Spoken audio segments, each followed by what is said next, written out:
Antiques Roadshow created another wish list for the ultimate costume drama set. That whole early 1900s lifestyle that you see on Downton Abbey. History meets fantasy right now on Antiques Roadshow Mansion Masterpieces.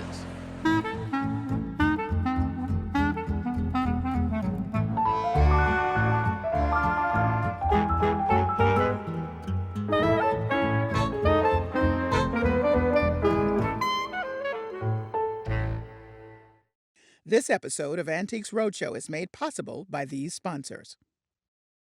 A real place like Highclere Castle, where Downton Abbey was filmed, helps bring a period drama to life. Antiques Roadshow has visited several impressive estates and mansions across America over the years. And of course, we've seen countless numbers of treasures that would be a perfect fit for many a costume drama. We've chosen several to show you now, like this very fine Tiffany lamp. My mother found this in the late 60s. There was a little neighborhood newspaper flyer, and she read that there was a glass lamp for sale. And my mother saw it, knew what it was. And the woman, she also knew what it was. It had belonged to her grandfather. And she had moved into a very small studio apartment, and it was just too large. And my mother asked her, well, what would you like for it? And she said 125. Right. 125, so my mother went to the bank real quick. Purchased it and has had it ever since and admires it. Right, it.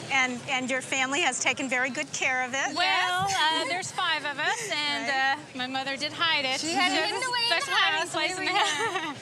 And because we were kind of rambunctious, and it has just recently emerged. Well, yes. let me tell you a little bit about your lamp. You do know that it was made by the Tiffany Studios, which was the firm that was owned and operated by Louis Comfort Tiffany, who was the son of the founder of Tiffany and Company. This probably dates from, I would say, the year 1905. The shade is called the Rose Helmet shade. The helmet, of course, refers to the shape, looking like a helmet. It rests on this absolutely magnificent example of a Tiffany base. It has a wonderful Art Nouveau quality to it, and it's called the Arc and Leaf. And if you look down closely to the base, you will see these wonderful stylized leaf forms that follow all around the edge and then are repeated in a slightly different style moving up towards the top of the base. Over the years, the bases and the shades can get separated. And what's very interesting about this base is that I believe that this has stayed together all these years. If you notice, under the shade, this is gold leading, and the gold leading matches the gold on the base. And I have to say that the base is really unusual. I can count on one hand how many times I've seen this base. It's so unusual. This is a situation where the base is almost as great as the shade. These were always luxury items when Tiffany was making them. You would find them in the homes of many of the people who belonged to New York society. This lamp probably cost in the neighborhood of maybe at least $200 to buy, and that was a lot of money in 1905. Absolutely.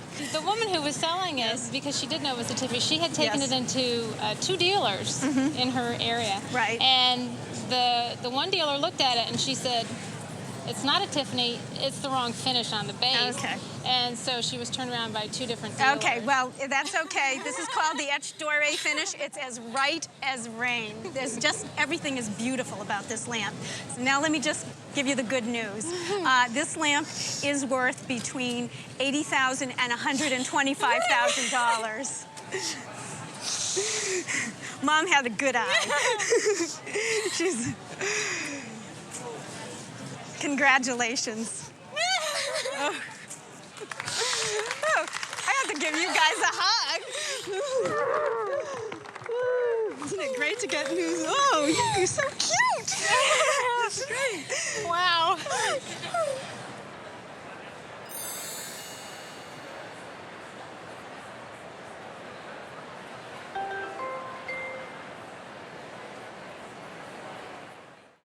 Now, the people who make Antiques Roadshow possible. On an American cruise line's journey along the Columbia and Snake Rivers, travelers retrace the route forged by Lewis and Clark more than 200 years ago. American Cruise Line's fleet of modern riverboats travel through American landscapes to historic landmarks, where you can experience local customs and cuisine. American Cruise Lines, proud sponsor of Antiques Roadshow. This came from my father's collection. He passed away a year ago this month, and he had a collection of bronzes, and he has 3 daughters. And he kind of divvied up the bronzes, and this is the one that I happened to get. And it's one of my favorites. And do you know anything about it? I do know just a little bit about the artist. I know that she's from Philadelphia. I don't know much about this particular piece, what it's for. I know a lot of people who look at the piece always say it looks like a hood ornament.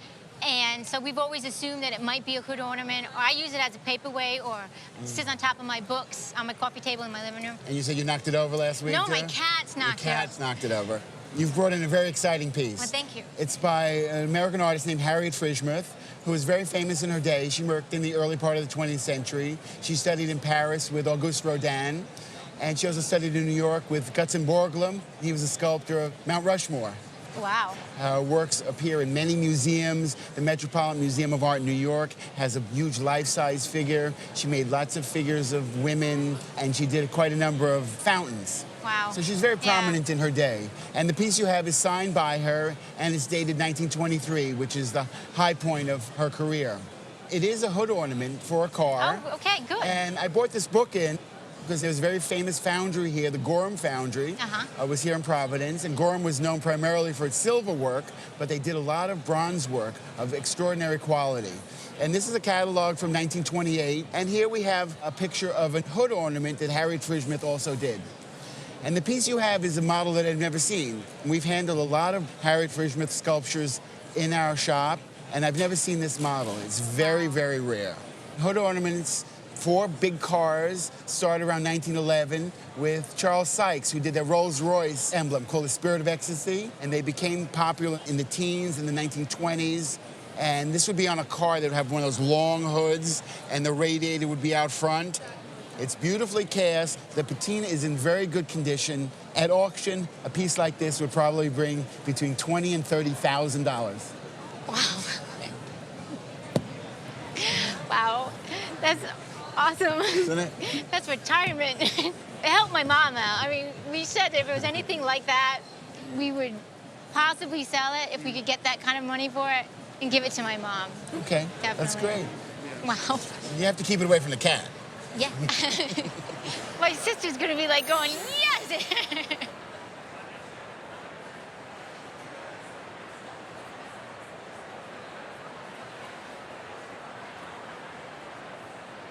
I brought in what I assume is a French clock because that's what I heard from my mother-in-law.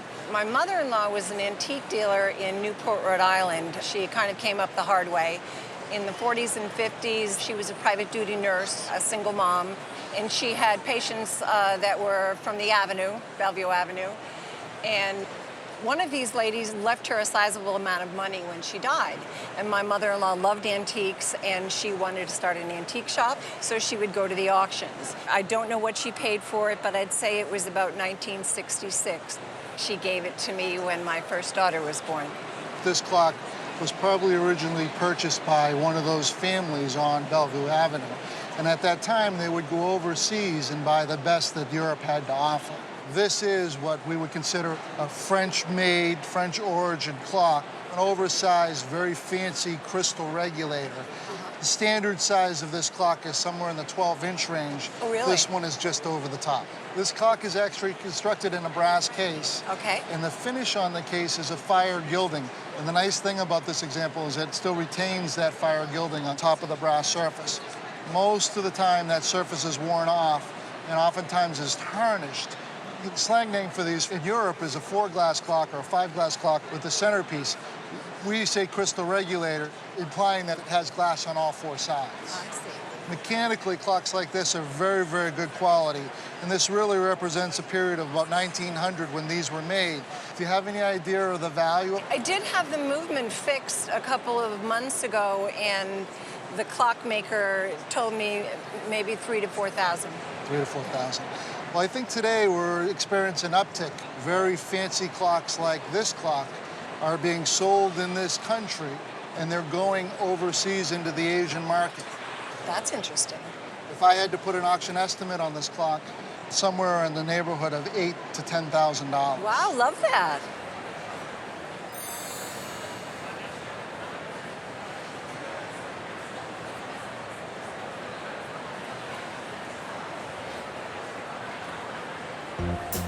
We have a wonderful English sterling Muffineer. English sterling Muffineer. In Victorian times, when your servant brought you breakfast in bed, you had sugar and cinnamon in it. It was made in London about 1880. In the marketplace today, $1,500 to $2,000. It had sort of a multitude of uses, but it was basically a sugar shaker. I brought in a Tiffany cigarette holder, and I've had it home in my drawer for 50 years. I have bought some things at the auction, and in the last minute they had box slots, and this was at the bottom of the box. Today, if we were selling it at auction, it would be $1,000 to $1,500. Oh my gosh. So there's still a lot of interest there. Holy cow. Oh my, I don't even know what to say. I mean, I thought $100 maybe. My husband inherited from his parents, and we have it displayed in our dining room, and I don't have a lot of silver because silver needs to be cleaned a lot. It's rather old. It was made in the year 1789 by a man named John Lautier. On the retail setting, it would probably be priced at around $2,500. Really? Oh, wow.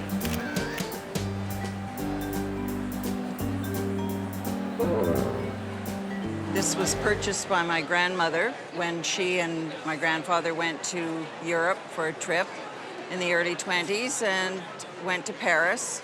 And this was purchased from Gabrielle Chanel. I discovered that it probably comes from the period of 1921 to 1928 because of the embroidery work that's done on it.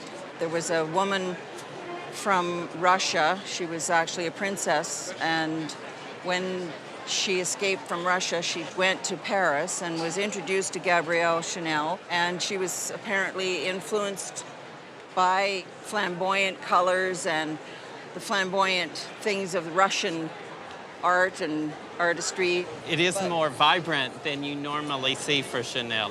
It is exciting to see it because it really is Chanel. The label is exactly right. And the color is so flamboyant and so wild, it's just fabulous. And your period of time is exactly right. This is not just Chanel, this is Chanel Couture. It is a whole nother level of value because this garment was custom designed, custom made. If you were to go to a major auction or a major dealer to buy a piece like this, you would expect to pay somewhere between $25,000 and $30,000 for this coat. Wow. Isn't that cool? Yes, it is.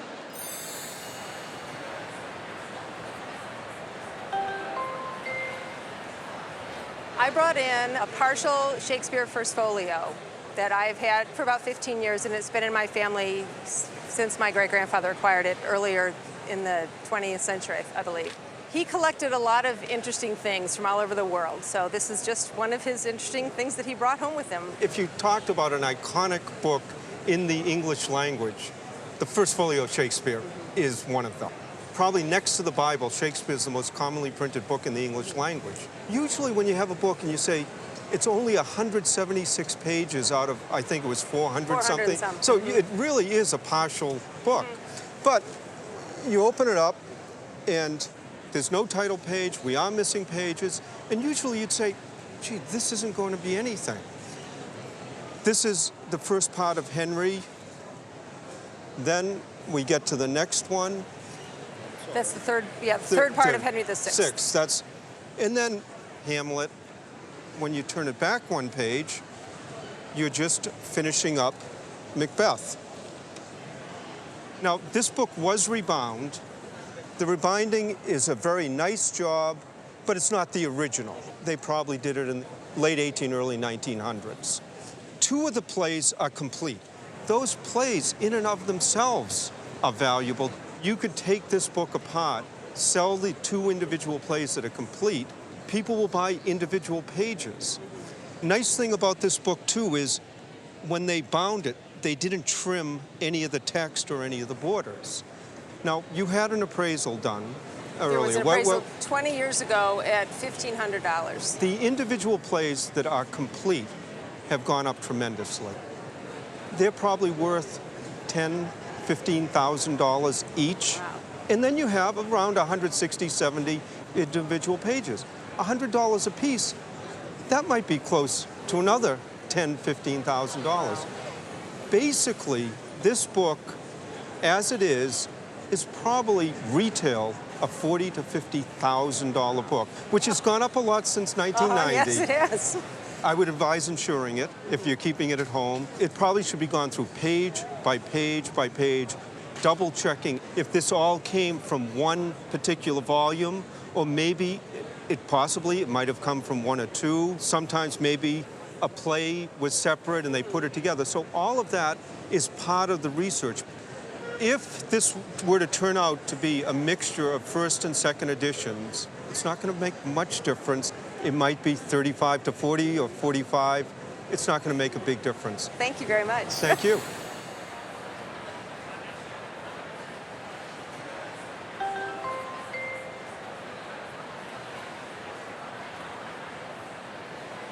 This painting came into the family through my husband's Aunt Miriam, who was a very wealthy lady who enjoyed the finer things in life. She traveled extensively around the world. Right.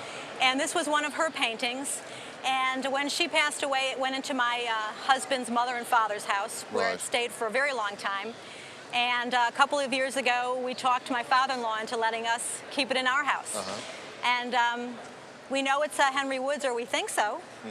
And we also have a book that came from, in 1915, an art show of his work, and we saw that it has an actual photograph of that picture.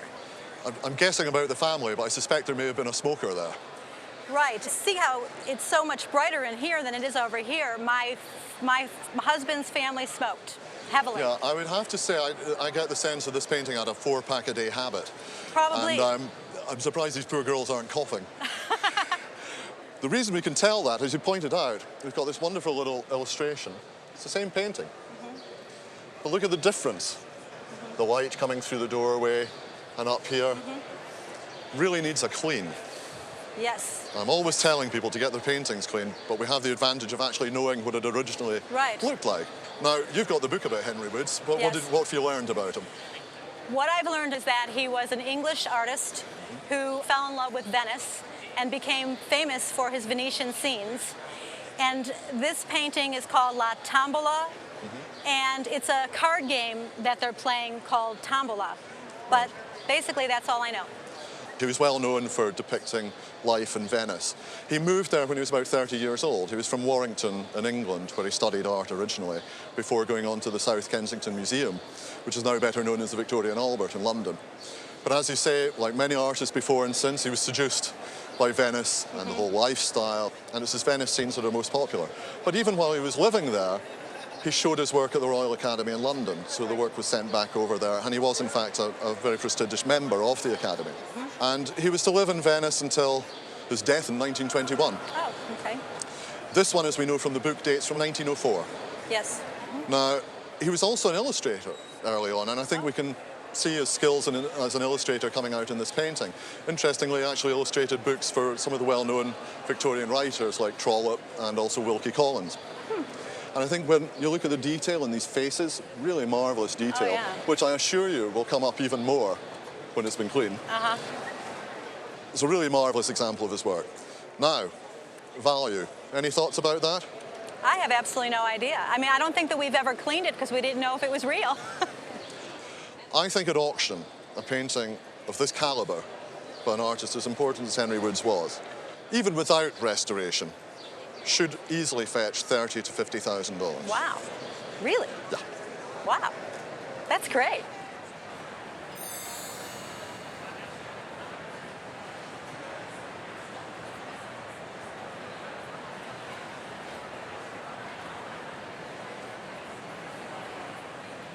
This has come down through my family, which is originally from the Pittsburgh area since the time that Pittsburgh was even founded. And I think I might be the 5th or 6th generation that has had it. It came through my mom's side of the family. way back, we had some maiden aunts whose dad was a financier in Pittsburgh. It came through them, and they called it a hot chocolate set. And do you know who made it or where it's from? No, my grandmother always told me it was Sèvres. First of all, we look at the mark on the bottom. Okay. And right here on the bottom, we have the word France, so we know where it's from. It's from France. Okay. And then above that is a Sèvres mark. Okay. But actually, it is a Sèvres style mark. And almost everything that is marked with a Sèvres mark was not actually made by Sèvres. Okay. In this case, this particular set was not made by Sèvres. We don't know who made this set, but it kind of doesn't matter. Now, because it says the word France, we know it was made after 1891. All right. So this is probably 1890s, 1910. It's exceptionally good quality. I mean, this is magnificent in terms of quality. Fantastic. And it would seem strange that someone would manufacture something with a fake mark that is such high quality. You'd think they'd want credit for it. Exactly. All of the scenes are entirely hand-painted on it. All of the gold detailing, which is raised, which is a much more expensive process than flat, is all done by hand. And some of the backgrounds are iridescent. Yeah. And around the turn of the century, that was kind of a new thing. Okay. It's iridescent, like Tiffany glass iridescent. Okay. And so that was very popular in this time period. And you've got several different colors of iridescence in the design. So that's another thing that helps date it. Now, it really doesn't look that much like what real Sèvres made. The shapes are similar, but not exactly. Now, this particular color in French porcelain is usually called rose pompadour, which is a term that Sèvres originated, but the pink rose color. And what we would call this is a cabaret. Someone could have certainly served whatever they wanted to in it, but probably what they did was put it on display. Right. Now, your family that originally had it, did they have much money? They were very wealthy. They were early in the steel industry in Pittsburgh. They were contemporaries of the Fricks and the Carnegies, and they traveled all that whole early 1900s lifestyle that you see on Downton Abbey. I think they're very much like that. Right. Yeah. Well, that is no surprise. Okay. Because the quality is so high. When this was new, around 1900, this would have been some of the most expensive porcelains that you could bought. It would have cost an immense amount of money. Certainly, they could have bought it in France or in travels, but they could have bought it at the best stores in Pittsburgh or Boston or New York. Right. Now, despite the fact that it was not actually made by Sèvres, it still has really nice value. And in today's market, I would think that a retail value for this set would be between $5,000 and $7,000. Thank you. It is a nice set. Thank you.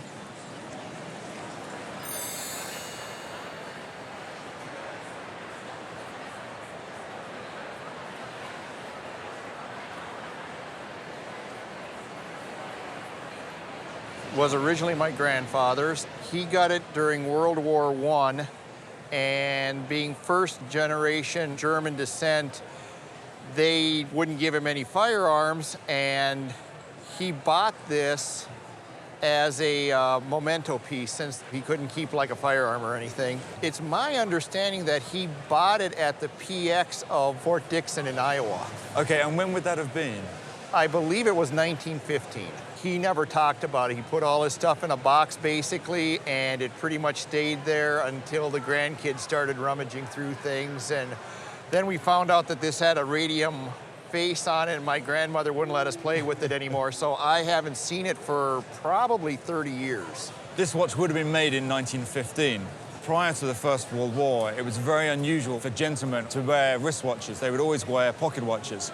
And the idea of a man wearing a piece of jewelry was very much frowned upon. It was only really when the war started that they found in the trenches and in combat the practicalities of having a pocket watch. It was very difficult. So the men actually designed a way to strap their pocket watches onto their wrist. All right. Now, here we have a very classic example where a manufacturer has basically adapted that idea. This watch is effectively a pocket watch that's been modified to be strapped onto a piece of leather with a protective guard over the dial. Another aspect taken from the First World War was this type of black enamel dial. Most enamel dials were made in white. The black, obviously anti-reflective, and much better for nighttime and far less chance of being seen from that point of view. It's actually advertised on the box as having radium. The radium has now gone brown. It has a certain half-life that will die over a period of time. But it was originally a very bright glow that allowed them to glow in the dark. And it really wasn't harmful to individuals. The harmful part was to the poor people that were painting the dials. They were actually painted by hand. And you would have these young ladies that would use a paintbrush, if you imagine, and lick the end of the paintbrush, dip it into the radium. I've heard that story before. Write the numerals, and then at the end of each one, lick again, back into the radium. Very, very dangerous. Now, this particular example remained in very good condition. If you can imagine, most military examples that were made simply were destroyed or brought back, given to the kids. Its main interest is historically the fact that it was one of the very first ever wristwatches, also the condition, and that it still has the original box with it. Value-wise, if it were to sell at auction today, you'd be looking at a number around $1,000. Okay. I'm pleasantly surprised considering that the price on the box is $4.50. It's some increase in the value over the years. Yes, it was.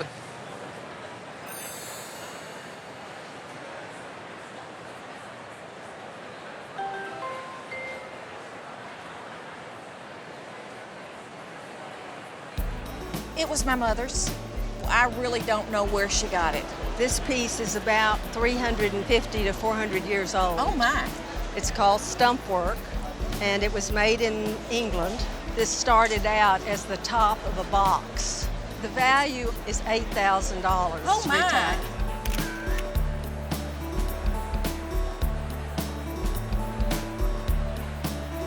I love the quality of these. They're some of the best quality English porcelain you can find. They're made by Minton, which is a big name in English porcelain and has been for over 200 years. Worth about $2,000, maybe $3,000 for the pair.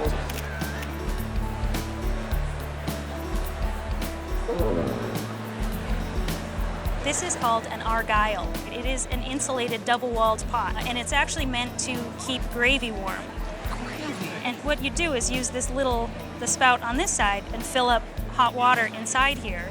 And then you'd put your gravy in the interior and pour the gravy out here. Auction value would probably be about $300 to $500. Wow! Oh my goodness! I'm shocked. These were my mother's. She collected them. You have a great collection of sock darners. This one is the most valuable one. It's by Steuben, it's Aurine, and it would probably sell at auction between $200 and $400. And the cranberry swirl would be about $150 to $200. The cobalt blue, about $100 to $150. And this type was usually done at the end of the day. It's sort of a whimsy, and probably be about $100 to $125. Oh, and here we have a peach blow. That's $100 to $150 also. Most of these were never meant to be sold. They were actually done by glass blowers to take home. All of these down here are a little bit less. You have some unusual wooden ones. Have you ever had them appraised? No, I haven't. I think that if we did the whole collection at auction, it would probably go somewhere between $1,000 and $1,200. Well, I inherited them from my father's family. His father's first cousin's half-sister had them, and they ended up with my grandfather's first cousin, and when her house was disposed of, they came to me. I have had them probably 20 years. Howard Carter is best known as an important archaeologist and Egyptologist, but he actually started off as an artist. His father was a British artist. He studied with his father. And in the late 19th century, at only 17 years of age, he went to Egypt, where he acted as a field journalist for Flinders Petrie and a number of the other archaeologists. But, as you know, oh yes, his claim to fame started in 1907, when he was under the patronage of Lord Carnarvon. Yeah. And why don't you tell us what Howard Carter found? Well, he's famous for King Tut, and I don't have King Tut. Absolutely. Howard Carter was the archaeologist on site at the founding of the King Tut tomb, the Tutankhamun tomb. The excavation started in 1907 and was off and on until 1922. And in November of that year, Carter broke a hole into the ground, and as Carnarvon said to him, "Can you see anything?" Carter said, "Yes, wonderful things." Yeah. So these are wonderful examples of Carter's early work from 1904, excavations at the Hatshepsut site and also at the Totmusa excavations. At this point, Carter was an excavation journalist. And you can see here where he is showing the figure as it appears on the tomb wall with the abrasions. This isn't damage at all. It is the artist recreating what he saw on the tomb walls. His artwork is very popular. Aside from his being an Egyptologist and an archaeologist, his watercolors are highly valued. I would value them at between $6,000 and $8,000 a piece. A piece? A piece on a retail venue. Oh my heavens. I think my cousins will ask for them back.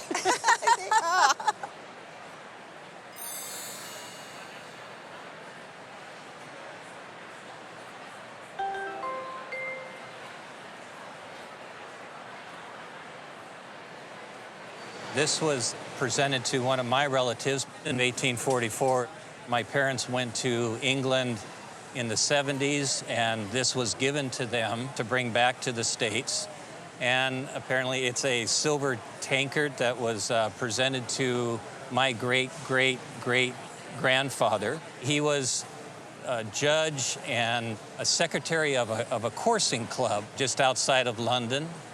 And this was a token of the club's appreciation for his work as a judge and for the duties that he had with them. So now you said a coursing club? It's basically the chasing of game, of small game, foxes and hares with a pack of 2 dogs. It was a sport that was started way back and still going on today, but not with live game. There's been some changes apparently. So. Yes, there was a law passed, wasn't there, in England that they couldn't use live game anymore? Yeah, I believe it was in 2005 they passed the law. English silver was always considered very valuable, and when somebody's estate was listed, they would give the number of ounces of plate they would call a solid silver plate. And it was often sold and traded. So this piece was actually made in London in 1752 by John Smith. And you can see his set of hallmarks on the bottom. It has the leopard's head for London, the lion meaning that it's solid silver, and the date letter for the year 1752. So this piece of silver would have been very plain. It was probably engraved with a family coat of arms. And when it was sold, probably secondhand in the 1840s, it then went to a silversmith from that period who took the piece and embellished it, chased and engraved it with the various hunting scenes. And then the inscription was engraved on it to be presented to your ancestor. The inscription is quite interesting. You said it is 1844? Yes, March of 1844, it was presented to William Atwood. Now, did he participate in the game? I was told by my father that he was a sportsman and he actually trained dogs. But yes, he was active in the sport himself. I feel that a retail price on this piece would be between $3,000 and $5,000. Well, is it safe to drink beer out of it? Absolutely. Okay.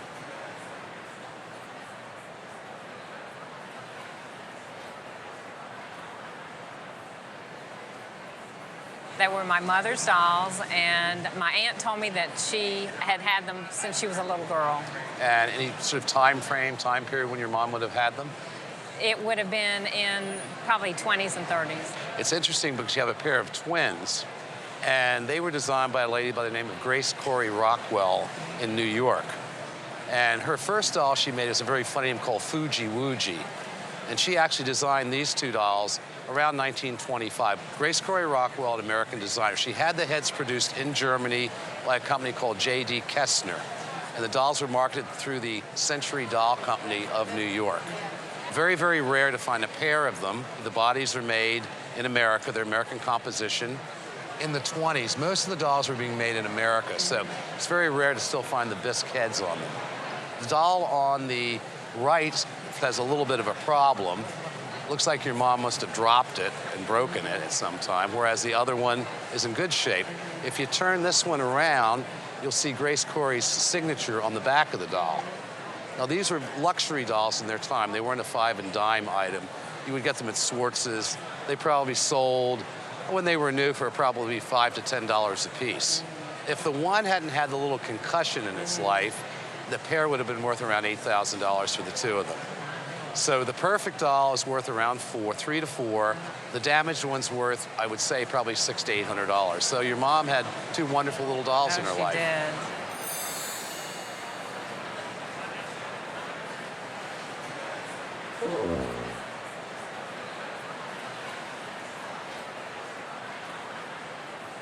There was a dealer here in town, a very bohemian sort of lady who got interesting pieces. She would never tell you their provenance, so I have no idea from whence it came from her.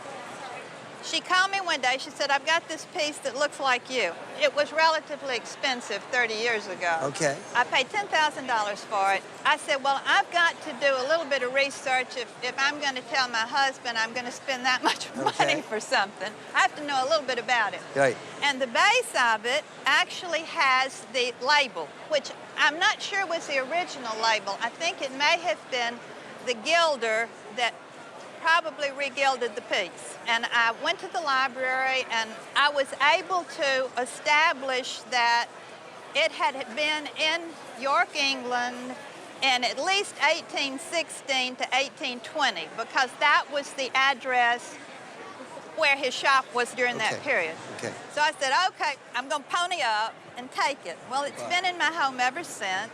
First of all, this is one of the greatest pieces of English furniture I have ever seen at the Antiques Roadshow.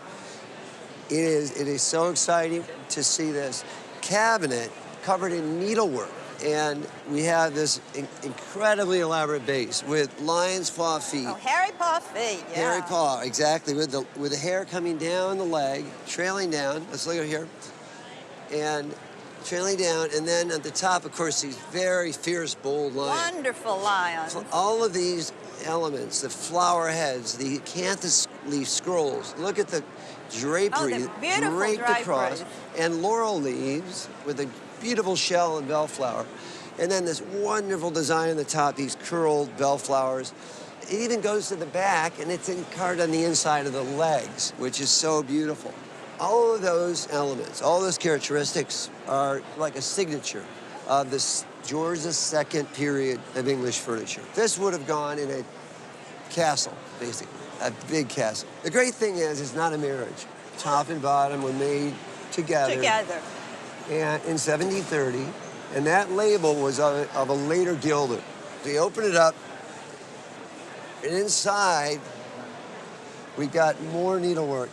These scenes are great. The shepherdess here with her cane. It looks like he's proposing to her. The condition is wonderful. And of course, the sides are done as well. It's just covered. It's fantastic. What do you think this is worth? For my insurance, yes, my guess was something around $40,000. Okay. Well, that may be overly optimistic. We would place an auction estimate on this piece of $80,000 to $120,000. If this cabinet on stand were properly conserved and re-gilded and brought back to that incredible gold color you can see peeking through that it had originally, the auction estimate would be placed at $150,000 to $250,000. And it could bring even over that. It may cost you $20,000 to $30,000, maybe even slightly more. I understand. I think it'd be worth it. It'd be worthwhile to do that. Well, I think you've got a great eye and you have passion, and you're a nice lady. Thank you for coming. Thank you. And you've got an amazing piece.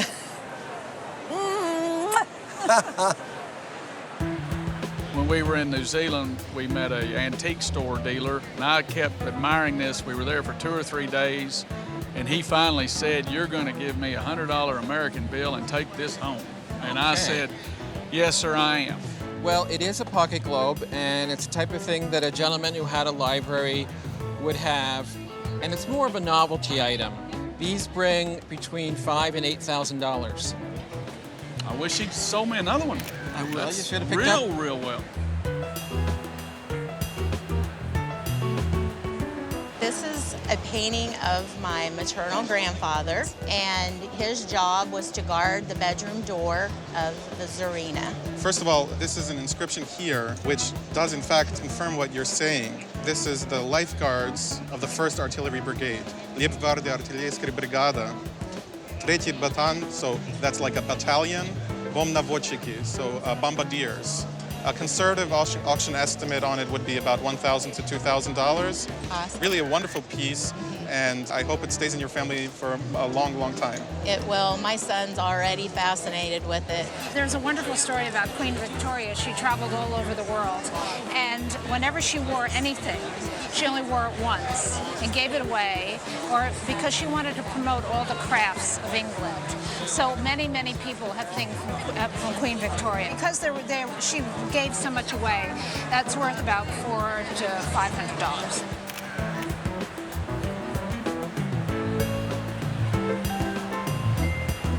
My husband's mother was an Irish immigrant, and she worked as a governess in the homes of many wealthy families in New York City. Our best bet is that she was given this as a gift from one of those families, and it's lived in basements for decades. We don't know a lot about its history at all. We think perhaps it was a handcrafted birdcage. That was pretty much all my husband remembers her ever saying about it. Well, clearly handcrafted. Someone had a lot of time on their hands and put a lot of effort into this. I would date this into the 19th century. Wow. High Victorian style, this almost weird combination of architectural styles. You have Greek classical, you have this mansard roof, you have a widow's walk. It's also a penthouse, so it has a lot going on architecturally. The other thing that's interesting to me is the number of metals that are used. There's tin, there's copper, there's aluminum, this is brass at the corners. Probably had a little bit more paint on it originally, and you can see some remnants of it in the grating on top and in some of the window and wire work. We don't know who made it. Right. We do know the time period, and we have an idea of what it's made out of. Yes. Bird keeping is not all the rage that it was, but these are highly decorative and highly sought after. I think we'd be looking at about a $5,000 value retail. Really?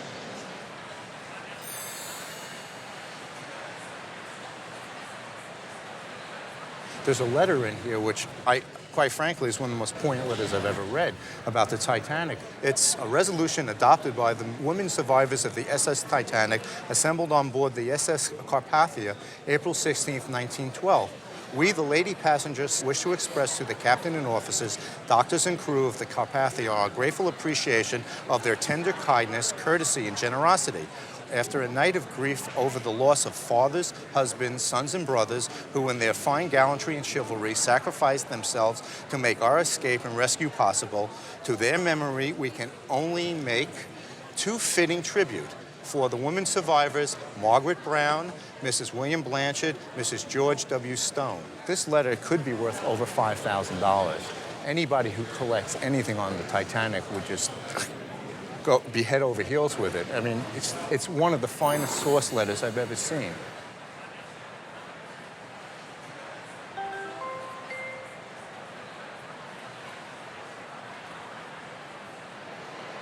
This watch sat in a safe in my grandmother's antique shop for I don't know how many years. As kids, we used to go to the shop and ask her husband Ernie, who was the watchmaker, repairer, tinkerer. He had a little workshop in the back. And every time we went in, that's the thing I wanted to see. We would take it out of the safe. He showed it to us and would show us, look at the pearls. And he said that the back of it had snake skin. So we always called it the snakeskin watch. Okay, so good. Show us the snakeskin watch. It's an early watch. Do you know when it was made? I have no idea. As early as maybe 1780. Oh my God. As late as perhaps 1820, in that range. This is a men's dress pocket watch, only used for the very nicest occasions. And it has the matching chatelaine with it. This is the chatelaine. It would fasten on to the waistband of the owner. And then the watch, as you can see, is attached with a little clip. Right.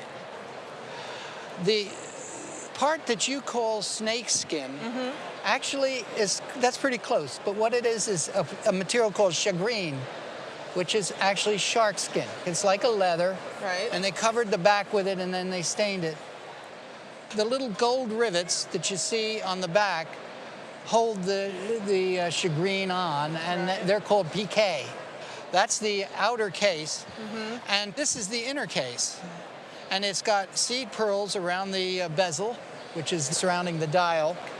And then on the back, it has a medallion of enamel, which is called guilloche. What they did was they engraved on the gold a kind of a wiggling pattern, and then covered it with the enamel. It opens like this, then it comes forward by swinging out in this manner here. Oh. And that's the watch itself, which was very well made, and it is signed as well. It's very unusual to find a watch in such good condition that has its matching chatelaine. And we know it matches because it's the same color enamel as you see on the back of the watch. Quite often, the watch has become separated from the chatelaine, and they're different. Do you have any idea what it's worth? Because he kept it, you know, in the safe and never brought it out, and it made it seem like it was so valuable. I don't know, I'd throw out a guess of maybe $10,000. Well, that's a good guess. First of all, the value, I think, is greatly increased because of the fact that it has the matching chatelaine. And along that line, I want to say that I think the value of this watch, along with this chatelaine, is about $7,500. But on a good day, because of its condition and things, it could bring a price a little higher.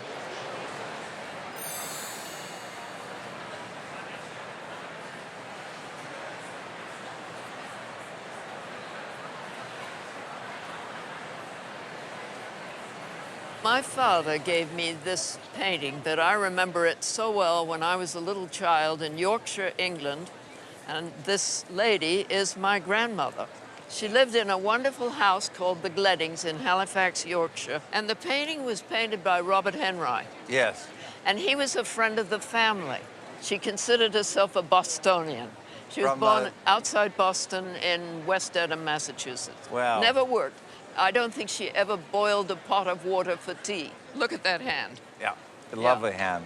Well, it's a wonderful portrait. It's unusual to find something of this kind at this time. I don't know whether you know much about Robert Henri, but he studied with Thomas Anschutz at the Philadelphia Academy of Fine Arts with William Merritt Chase. And he founded the Ashcan Society in 1908 when this painting was painted. And he goes off to Holland for the summer. And then in August, we have records that he was then commissioned to do a portrait and went to England to paint a portrait. Ah, this is it. And this is it. This painting combines a number of styles. It speaks to me of William Merritt Chase in the way it's done. The ruddy complexion was probably quite surprising at this time. It's kind of like Francis Bacon in the face there. I mean, this is really bright. Yeah. And the dry brush stroke is very Ashcan in the way he is rendering this portrait. Yet he paints her in a very elegant, chaste way. So to me, it's a combination of the Ashcan style and the William Merritt Chase portraiture style. And I love down here you have the 3-stone ruby ring on her, and this jewelry is a decorative element. The mayoral jewels of Halifax. She borrowed them for the painting. And I like down here this wonderful fan. Being painted in August, she probably needed the feather fan. Yeah. Have you had this appraised? My dad gave it to me in the late 60s when he moved back to England. Right. And I sent a photograph of this back to Boston to the repository of Henri's works. Yeah. And they said it was not worth much more than Grandpa paid for it, and Grandpa paid $4,500. And the reason it's not worth much more is because it's a family portrait, and museums wouldn't want it, and no one else would want it, but I can tell you, we treasure it. For us, Well, it's a treasure. I think there would be many people who would want it. I believe you should probably insure this somewhere in the area of $250,000 to $300,000. Oh, no. Because no. it is a. Oh, my God. It's early. It's at the time of the founding of the Ashcan School, and you've been a very good caretaker of it. I'm floored. Well, Are you Pat, sure about that? I am sure about that. It's wonderful. I'm kind of flabbergasted here.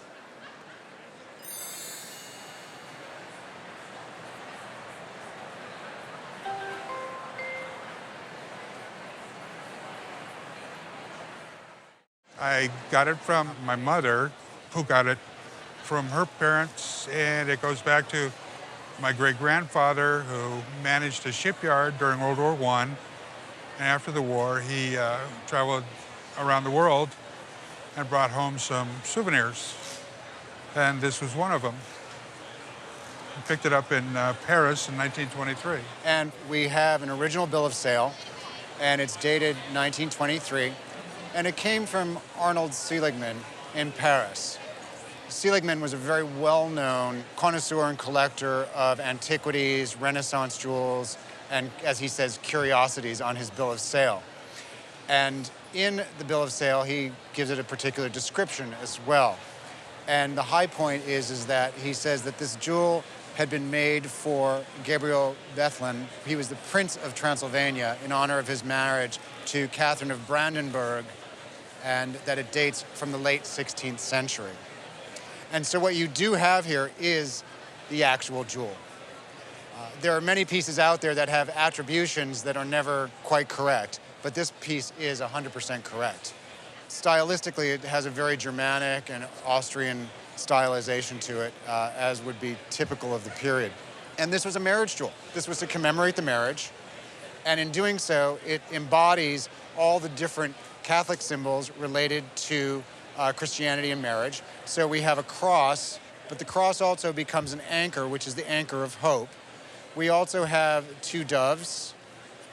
The two hands on either side, which are enameled, are clenching a heart. The heart is in the background.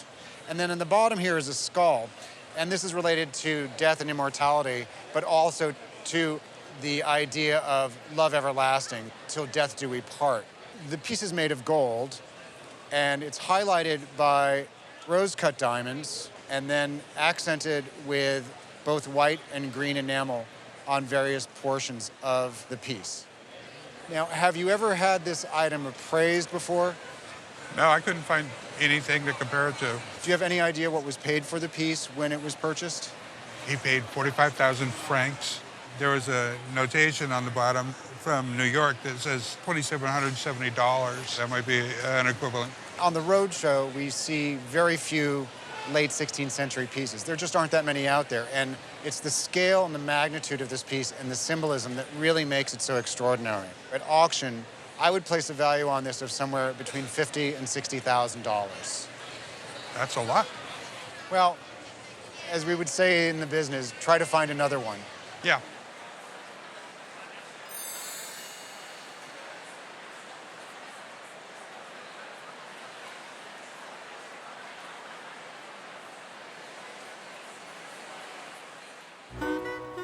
I'm Mark Wahlberg. Thanks for watching. See you next time on Antiques Roadshow.